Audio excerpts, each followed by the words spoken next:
আরে দোস্ত ভালো আছিস দোস্ত? আরে বন্ধু ভালো, কি খবর? আছি আল্লাহর রহমতে। আলহামদুলিল্লাহ। বন্ধু শুনলাম তুই নাকি দেশ সেরা বাজিগার হয়েছিস। মানে?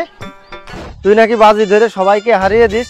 64টা জেলার কেউ নাকি তোর সাথে বাজিতে জিততে পারে না। হ্যাঁ বন্ধু, তুই ঠিকই শুনেছিস। আজ পর্যন্ত বাজিতে আমার কেউ হারাতে পারেনি, আর কেউ পারবেও না। না বন্ধু, আমার বিশ্বাস হয় না।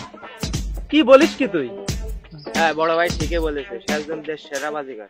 হ্যাঁ আমিও জানি, বড় ভাই বাজি ধরে 5 তলা বিল্ডিং দিয়ে। হ্যাঁ আমিও জানি। আচ্ছা কেউ থাকলে তারে ডাক দে, আমি তার সাথে বাজি ধরে দেখাই। আচ্ছা বন্ধু, কারণ লাগবে না, তুই আমার সাথে বাজি ধরে দেখা। আরে বন্ধু তুই রিস্ক নিস না, পারবি না, হেরে যাবি। আচ্ছা সে দেখা যাবে, তুই বাজি রাখবি কিনা সেটা বল। আচ্ছা ঠিক আছে, তুই এত করে যখন বলছিস তাহলে কি বাজি রাখবি বল। বন্ধু আমি যে কাজ চোখ বন্ধ করে করতে পারবো, তুই সে কাজ চোখ খোলা রেখেও করতে পারবি না। ও এই কাজ? আচ্ছা বল কি করতে হবে।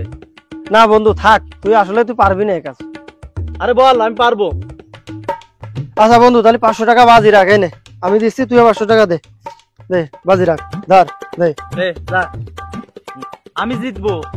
আচ্ছা সে দেখা যাবে না, সমস্যা নাই। বন্ধু এই হচ্ছে মরিচের গুঁড়া, দেখছিস? দেখলাম।